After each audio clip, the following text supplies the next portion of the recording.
Next, we'll discuss the energetics of solution formation. Solutions contain solvent-solvent interactions, solute-solute interactions, and solvent-solute interactions.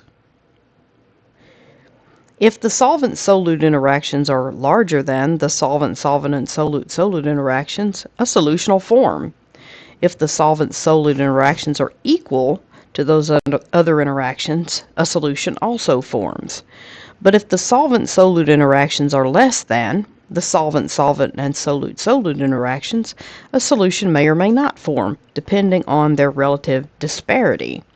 In other words, if the solution is not able to overcome, or the formation of the solution is not able to overcome, the solvent and solute-solute interactions, the solution won't form.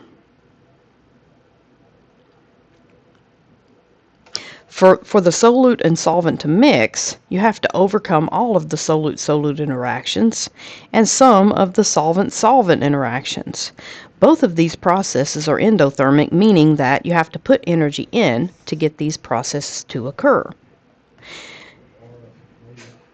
The maximum amount of solute that can be dissolved in a given amount of solvent is called its solubility. There's usually a limit to the solubility of one substance in another. Gases are always soluble in each other. Two liquids that are mutually soluble are said to be miscible. For example, alcohol and water are miscible, but oil and water are immiscible. They don't mix. The solubility of one substance in another varies with temperature and pressure. Chemists use a rule of thumb, like dissolves like, often to determine whether something will dissolve. Of course, if they're doing a reaction in the lab, they're going to actually look up these solubilities in order to determine if their reaction is feasible. A chemical will dissolve in a solvent if it has a similar structure to the solvent. Polar molecules and ionic compounds will be more soluble in polar solvents, and nonpolar molecules will be more soluble in nonpolar solvents. Thus, like dissolves like. If the solvent-solute interactions in a mixture are comparable in strength to the solvent-solvent interactions and the solute-solute interactions, what can you conclude about the solution formation from what we just learned? A homogeneous solution forms, a homogeneous solution does not form, or the formation of a homogeneous solution is uncertain. The homogeneous solution will form due to the effects of entropy. Consider the table listing the solubilities of several alcohols in water and in hexane. Which statement best describes the observed trends in terms of intermolecular forces? As you move down the list, molecules become more polar, less soluble in water, and more soluble in hexane. Or molecules become more polar, more soluble in water, and less soluble in hexane. Or molecules become less polar, less soluble in water, and more soluble in hexane. Or molecules become less polar, more soluble in water, and less soluble in hexane. Let's take a look at that table before we answer. We see here an increase in carbon chain length in all of these alcohols as we move down the list. Methanol has 1 carbon, ethanol has 2, propanol has 3, butanol has 4, and pentanol has 5. So methanol is miscible with water, okay, and only slightly soluble in hexane because it is more largely polar. Ethanol is miscible with water and hexane because it has a OH group making it polar and 2 carbon hydrogen ends making it also nonpolar. Propanol has 3 carbons with their respective hydrogens and an alcohol group, and it's also miscible in water and hexane because the carbon chain isn't as long as some of these bigger alcohols. But once we reach butanol with its 4 carbon chain, the solubility in water decreases, and the solubility in hexane, it's also miscible.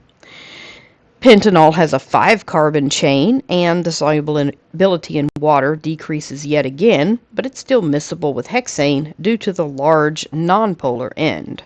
So we see that as chain length increases, As carbon chain length increases, solubility in water decreases, and solubility in hexane increases.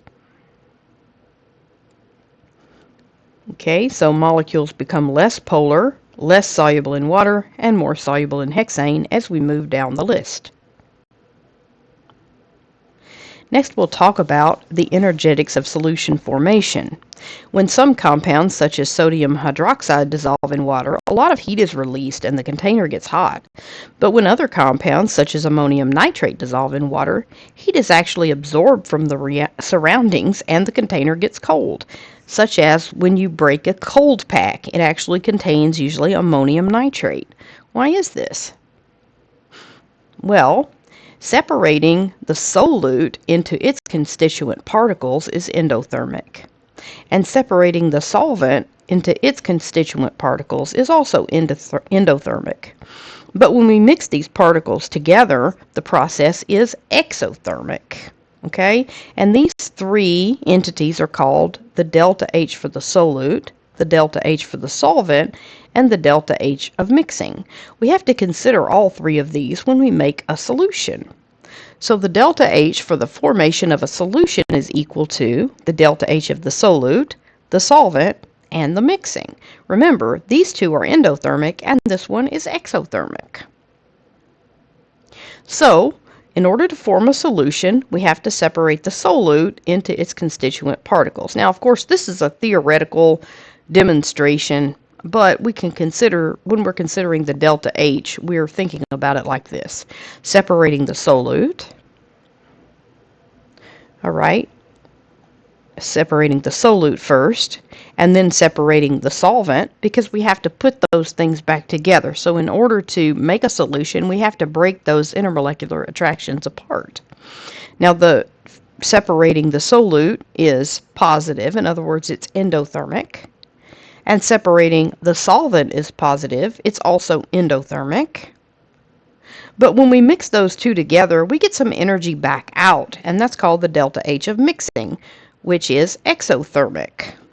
If the relative magnitude of the separating the solute and the solvent is less than the relative magnitude of the delta H of mixing, we'll get an exothermic process. If the relative magnitudes are smaller, we'll get an endothermic process.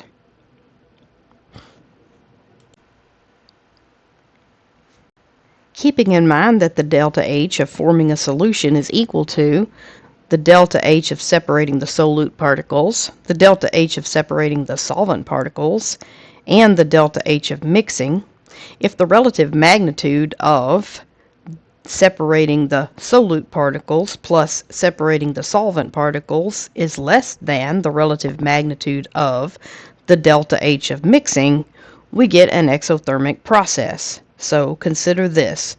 Separating the solute particles takes energy, okay, and separating the solvent particles takes energy. If the relative magnitude of those processes combined is less than the relative magnitude of the delta H of mixing, we get a net exothermic process.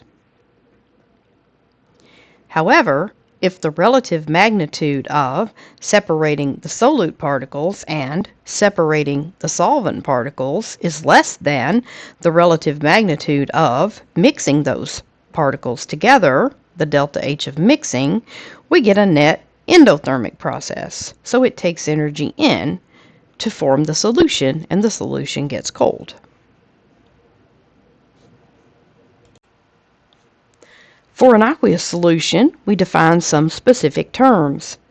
The heat released when 1 mole of gaseous ions dissolves in water is called the heat of hydration, or the delta H of hydration. And we define this for an aqueous solution as the combination of the delta H of the solvent and the delta H of mixing. So, separating the solvent particles, in other words the water, plus mixing those particles together with the solute. So the delta H of hydration is the delta H of the solvent plus the delta H of mixing. The delta H of the solute, which we saw earlier, is the opposite of the lattice energy of those solute particles. And you remember lattice energy from last semester is the amount of energy we get out from forming a lattice, a crystal lattice. So we can look at our chart that we saw earlier in terms of an aqueous solution, and we see that the delta H4 separating the solute particles is the opposite of the lattice energy. Okay, and we can look that up in a chart. So for potassium fluoride, for example, that's 821 kilojoules per mole. And the delta H of hydration, which remember is the combination of separating the solvent molecules and the energy that we get back out from mixing, the delta H of hydration for potassium fluoride solution is negative 819 kilojoules per mole. So when considering those together, the delta H of solution is equal to hydration minus the lattice energy. We get a delta H of solution of positive 2 kilojoules per mole. So this is an endothermic process, even just slightly. When we form an aqueous solution, ions are dissolved in water, meaning they become hydrated. The formation of these ion-dipole interactions that form in the aqueous solution causes the heat of hydration to be very exothermic. So for an aqueous solution of an ionic compound, the delta H is the difference between the heat of hydration and the lattice energy, as we discussed earlier.